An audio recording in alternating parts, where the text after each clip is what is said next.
نحمده ونصلي على رسوله الكريم اما بعد بسم الله الرحمن الرحيم عن عبد الله بن عمرو بن العاص رضي الله تعالى عنهما ان معاذ بن جبل رضي الله تعالى عنه اراد سفرا فقال يا نبي الله اوصني قال اعبد الله لا تشرك به شيئا قال يا نبي الله زدني قال اذا اسأت فاحسن قال یا نبی اللہ زدنی قال استقم ولیحسن خلقک۔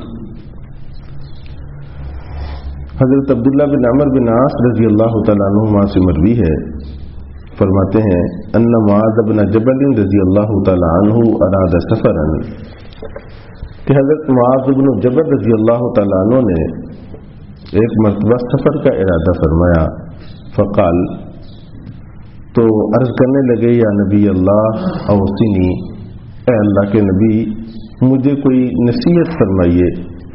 قال آپ صلی اللہ علیہ وآلہ وسلم نے ارشاد فرمایا اعبد اللہ لا تشرک به شیئا، آپ اللہ کی عبادت کرتے رہنا، اس کے ساتھ کسی کو شریک نہ کرنا۔ قال یا نبی اللہ زدنی، پھر حضرت معاذ عرض کرنے لگے کہ اے اللہ کے نبی کچھ مزید اضافہ فرما دیجئے۔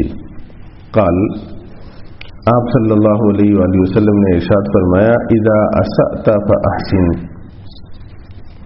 جب تجھ سے کوئی برائی ہو جائے تو پھر کوئی نیک کام کر لیا کرو، اچھا کام کر لیا کرو۔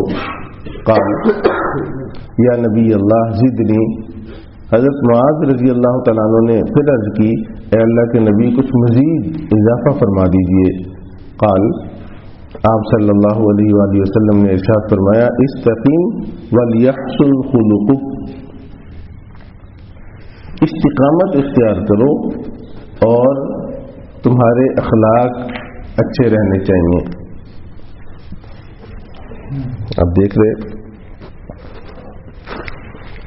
کہ اس روایت میں پہلی بات تو یہ کہ بسا اوقات صحابہ خود حضور نبی کریم صلی اللہ علیہ وآلہ وسلم سے تقاضا فرمایا کرتے تھے کہ ہمیں کوئی نصیحت وصیت فرما دیجیے، اور اس طلب کے نتیجے میں بسا اوقات وہ لسان نبوت سے ایسی چیزیں جاری ہو جاتی تھیں جو انسانیت کے ایک بڑے طبقے کے لیے مفید و نافع ہوتی۔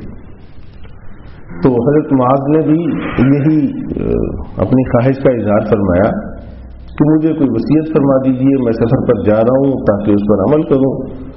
تو آپ صلی اللہ علیہ وآلہ وسلم نے انہیں ایک نصیحت فرمائی، ہمیشہ اللہ کی عبادت کرتے رہنا، اس کے ساتھ کسی کو شریک نہ کرنا، اس لیے کہ کائنات کا سب سے بڑا گناہ ہی شرک ہے۔ اللہ کی ذات و صفات میں کسی اور کو شریک کر لینا یہ سب سے بڑا جرم ہے۔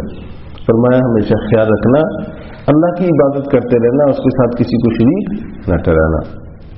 تو حضرت معاذ رضی اللہ تعالیٰ عنہ کی پیاس نہیں بجھی، فرمایا اے اللہ کے نبی کچھ اور بھی نصیحت فرما دیجیے۔ فرمایا اذا اسأت فاحسن، بڑے گر کی بات فرمائی۔ فرمایا دیکھو انسان ہونے کے ناطے کبھی اونچ نیچ ہو جاتی ہے، کبھی کوئی گناہ سرزد ہو جاتا ہے۔ فرمایا جب کبھی ایسا ہو تو پھر اس کے فوراً بعد اچھائی ضرور کر لینا، نیکی ضرور کر لینا، اس لیے کہ گناہ ایک ظلمت ہے، یہ اور ظلمتوں کو کھینچتا ہے، اور نیکی ایک نور ہے، یہ اور انوارات کو کھینچتا ہے۔ مشہور ہے نا زر زر کشد ان جہاں گنج گنج، خزانہ خزانے کو کھینچتا ہے اور سونا سونے کو کھینچتا ہے۔ تو اگر آپ نے نیکی کی ہے، آپ نے گناہ کیا ہے، اگر اس کے بعد نیکی نہ ہوئی تو یہ گناہ اور گناہوں کو کھینچتا رہے گا۔ آپ دیکھ لیں اونچ نیچ ہو تو پھر گناہ پہ گناہ ہوتے چلے جاتے ہیں۔ اس لیے فرمایا جب کبھی تم سے گناہ ہو انسان ہونے کے ناطے، اس کے بعد فوراً کوئی نہ کوئی نیکی کر لو، کم از کم نیکی یہ ہے کہ استغفار ہی کر لو۔ گناہ ہوا آنکھ کھلی فوراً استغفار کر لو، اس کا نتیجہ یہ ہوگا کہ اس کی ظلمت مٹ جائے گی۔ اب آخری آپ کے دل پر جو تو دل میں جو اثرات موجود ہیں تو وہ نیکی کے ہیں. پھر ابھی پیاس کرنا پوری بجھی. حضرت معاذ رضی اللہ تعالیٰ عنہ نے اور سوال کیا، اے اللہ کے نبی کچھ اور بھی اضافہ فرما دیجئے، کوئی اور بھی نصیحت فرما دیجئے. تو آپ صلی اللہ علیہ وآلہ وسلم نے تیسری وصیت جو ہمارا باب چل رہا ہے یہ فرمائی، استقیم. ایک تو یہ کہ استقامت سے رہنا، حق پر ڈٹے رہنا. استقامت یہ ہوتی ہے حق بات پر ڈٹ جانا.